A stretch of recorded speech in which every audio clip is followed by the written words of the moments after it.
Mia hadn't spoken to her niece in over 4 months. Not since the Christmas before last, when Chloe's call had been cut off mid-sentence, her mother's voice snapping in the background like a whip. After that, Mia assumed the distance would grow permanent, fossilized like so many other silences in her life. So when the envelope arrived in the mail, pink, decorated with a messy drawing of a cat in a tutu, her hands trembled. No return address. Just to Auntie Mia in wobbly letters. She sat down before opening it, as if bracing for an earthquake. Inside was a folded sheet of notebook paper, smudged in pencil, with hearts drawn in the margins. The handwriting was uneven, but unmistakable. "Hi, Auntie. I miss you. Mommy said not to send this, but I know your address because I remember it. I'm 9 now. I made the honor roll. I got your cookies in the freezer. I don't let anyone eat them. Please write me back. Please." Mia pressed the letter to her chest. Something in her cracked open. She didn't cry. Not immediately. Instead, she pulled the small notebook from her nightstand, the one Lucas had given her months ago, and tore out a fresh page. "Hi, Chloe," she wrote slowly. "I'm proud of you. I miss you too. I think about you every day.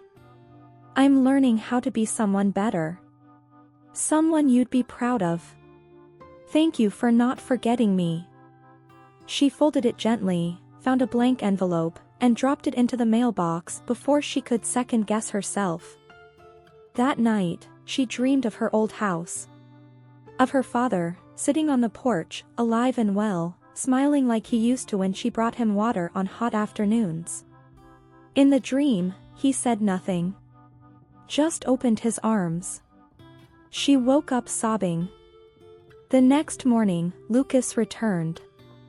He looked exhausted. Grease on his hands, shadows under his eyes. "Sorry I disappeared," he said, sliding into the booth.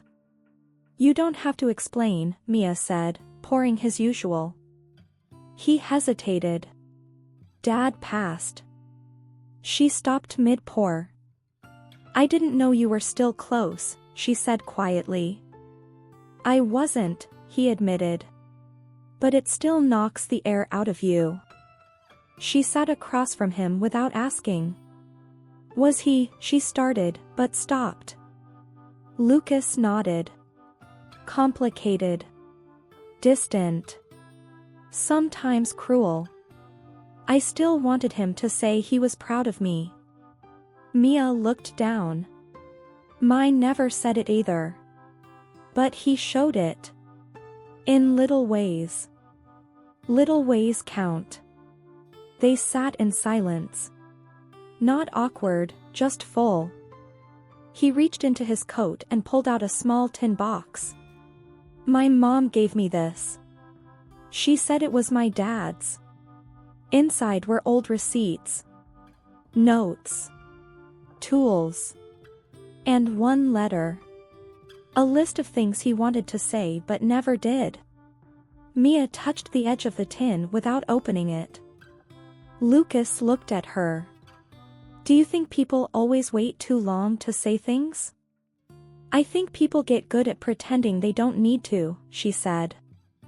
Later that week, her instructor posted a volunteer opportunity, weekend hours at a community health clinic. It was unpaid. It meant working 7 days straight between the diner, classes, and the clinic. But Mia signed up anyway. She didn't ask for permission. She just wanted to matter somewhere. On her first day, she helped an elderly man fill out Medicare forms.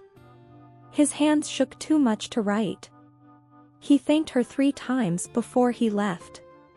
On her second day, she held the hand of a teenage girl during a vaccination, saw in her face the same tight-lipped fear she used to wear like armor. And on the third day, she ran into someone from high school. Anna Morales.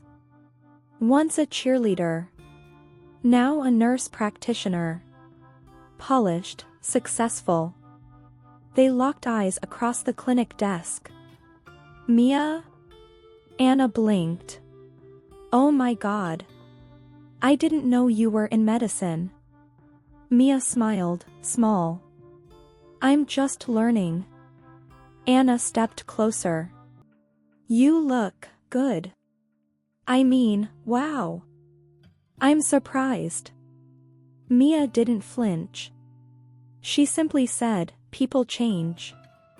Anna hesitated, then said, I'm glad you're here. Mia didn't know if she meant it. But she held the compliment anyway. That night, she wrote Chloe again. I started helping people who are scared. Just like I used to be. You make me brave. I hope one day I can bake cookies with you again. She didn't mention her mother. Or Jessica. Or the past. Just the dream of something warm and possible. A few days later, Lucas left a letter on her doorstep. Not a text. Not a note on a napkin. A letter. 2 pages, folded, sealed in an envelope. He didn't knock. Just left it there like something sacred. She waited hours before opening it. Inside, his words were careful. Raw. You remind me of things I forgot I needed. Like quiet. Like hope. Like someone listening, even when no one speaks. You don't owe me anything. I just wanted you to know, I see you. Even when you think no one does. Mia read it 3 times. Then she tucked it under her pillow. That night, she slept without dreaming. And for the first time in years, she woke up smiling. The clinic was busier now. Cold season had swept through the city like a tidal wave, and Mia found herself doing more than she was qualified for, guiding patients, translating basic instructions, even fetching extra gloves and thermometers when they ran low. One Saturday, the supervising nurse pulled her aside. You're not officially allowed to assist with charting, she said in a low voice, but we're swamped. If you know how to document vitals, I could use you. Mia hesitated. She had learned enough to be confident. But the rules were clear. I can do it, she said anyway. She documented 3 patients that morning. Carefully. Accurately. Until the 4th. A boy, around 6. Pale. Coughing badly. His mother barely spoke English and looked terrified. Mia did everything right. She followed the steps. But when she handed the chart over, she saw her mistake. She had transposed 2 numbers in the boy's temperature, wrote 96.8 instead of 98.6. A tiny error. Almost meaningless. Almost. The nurse caught it. Fixed it. Said nothing. But later, she pulled Mia aside again. You're not in trouble, she said. But this is why protocols exist. Even small mistakes matter. Mia nodded. Her stomach churned with guilt. She felt it all night, even as she poured coffee and cleared plates at the diner. Even when Lucas walked in and sat across from her like always. He noticed the look in her eyes. Want to tell me? He asked gently. I almost messed up, she said. It was small, but it reminded me I'm still new. Still pretending. You're not pretending, he said. You're learning. The people who mess up and don't care, those are the ones to worry about. I can't afford to mess up, she whispered. Not with people. Not with lives. Lucas reached out, fingers brushing hers for the first time. You won't. Later that week, she got a call from Jessica. This time, she picked up. Mom fell again, Jessica said. She's okay, just bruised. But it's clear she can't live alone anymore. Mia said nothing. We're all talking about what to do. None of us can take her in full time. I thought, maybe you. No. The answer came fast. Cold. Not angry, final. Jessica paused. Mia, you live alone. I also work 2 jobs and go to school. She's our mother. She made it clear I wasn't her daughter. Jessica's voice wavered. She's trying now. Mia felt something rise in her chest, rage, grief, that old hollow ache.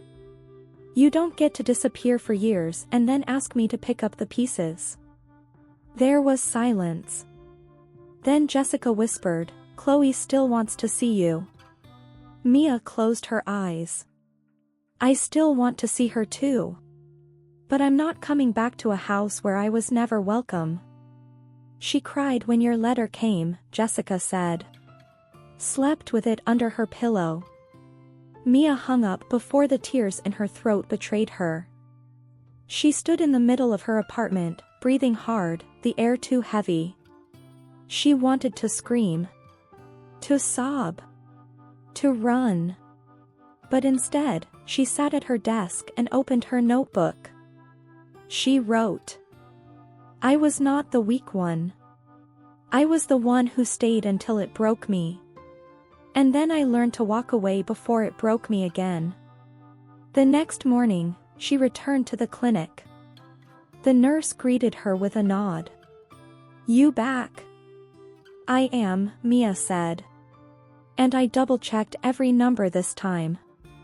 The nurse smiled. By the end of her shift, Mia felt something she hadn't felt in months.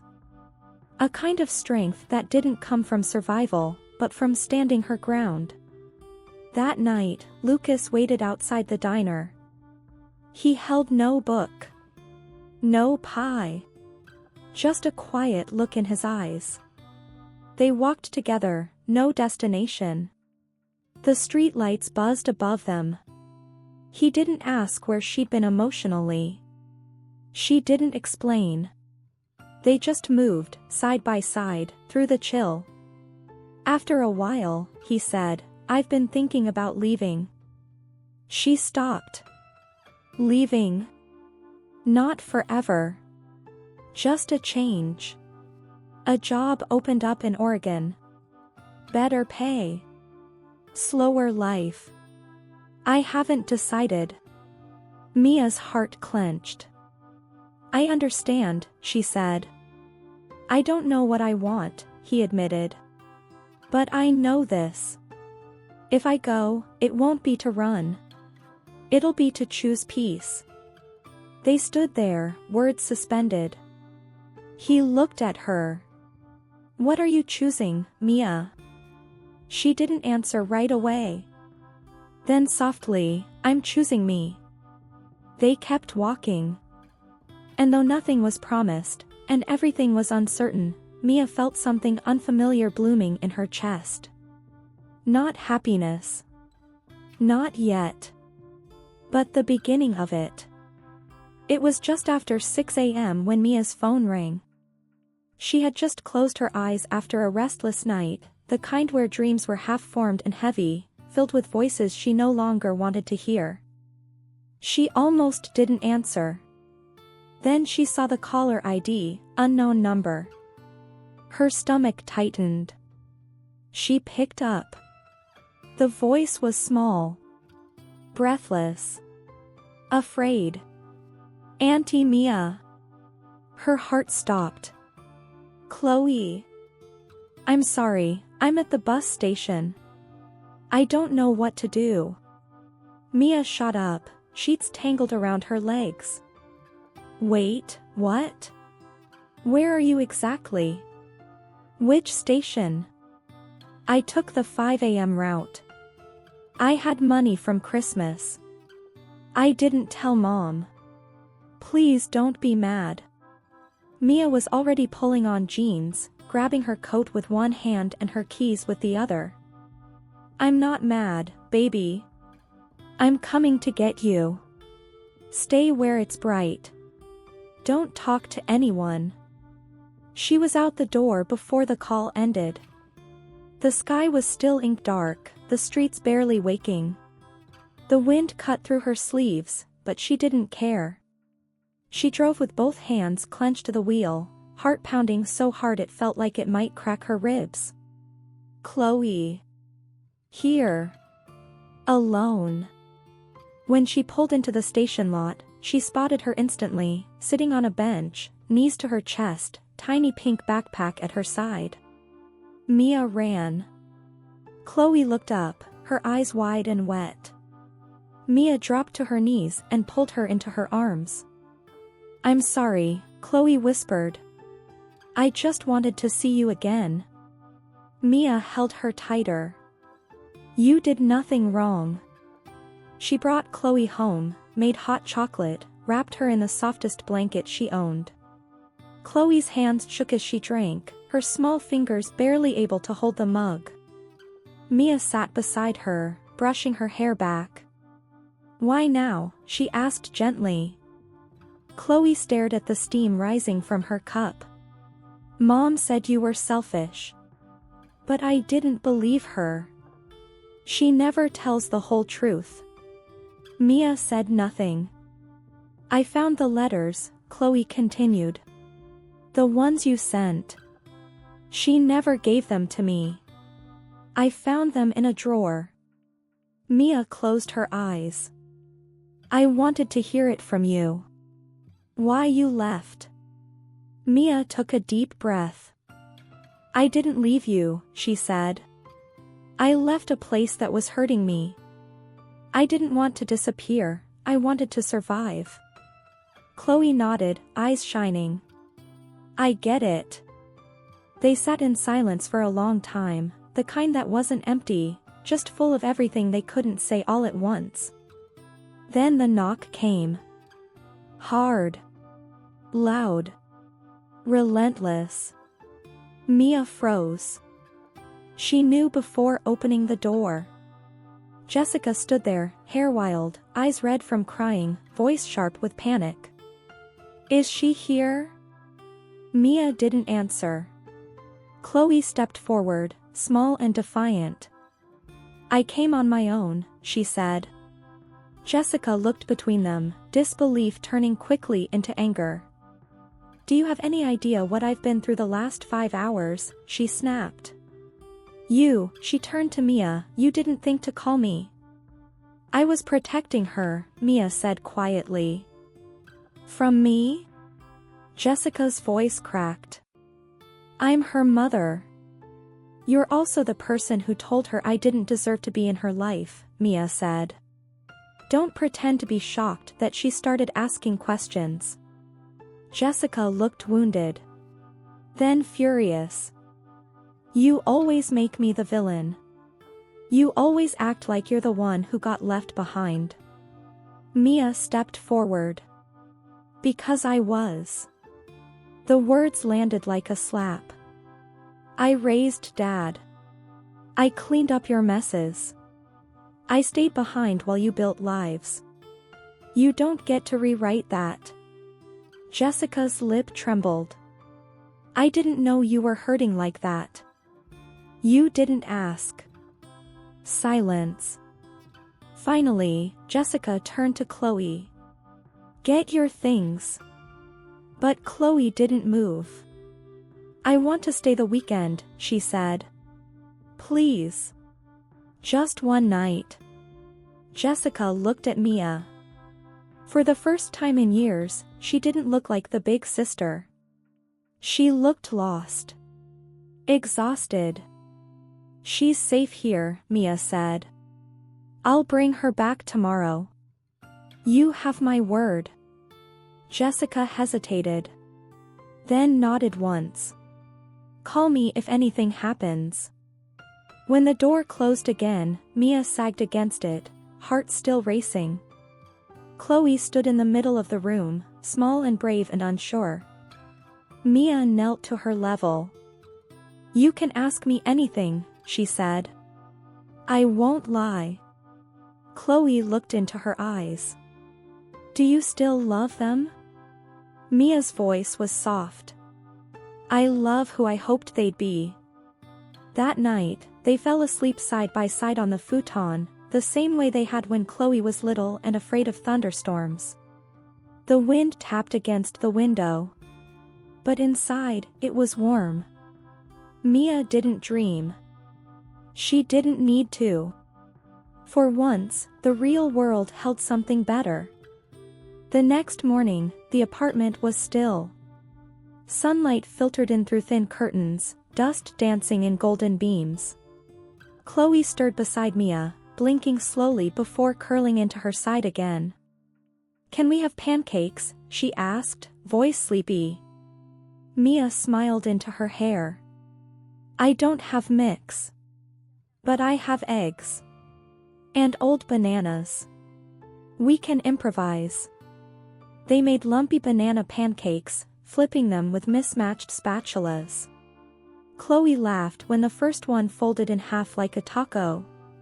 Mia didn't care. They ate at the tiny table by the window, legs bumping, syrup dripping onto napkins. Chloe asked questions about nursing school, the diner, Lucas, even about the notebook she'd seen Mia writing in. What do you write? She asked. Things I'm scared to say out loud, Mia answered. Chloe nodded like she understood. Later, they walked through the park, Chloe's arms swinging at her sides. She picked up a red leaf and said, I want to press this in your book so I remember this day. Mia held back tears. They spent the afternoon drawing, baking more cookies, and listening to old songs Mia used to love. Chloe fell asleep early, curled under a quilt, fingers still holding a pen she'd used to write her own story in Mia's notebook. Mia stood at the window, watching the street lamps flicker on. Her phone buzzed. A message from Jessica. Mom wants to see you. She says it's important. Please come tomorrow. Just you. Mia stared at the screen for a long time. She didn't reply. The next morning, she drove Chloe back. The car was quiet, but not heavy. At one red light, Chloe reached over and took Mia's hand. I'll write you letters, she said. Even if they tell me not to. Mia squeezed her hand. I'll always write back. When they pulled up to Jessica's driveway, Chloe hugged her tight. Neither of them said goodbye. It didn't feel like one.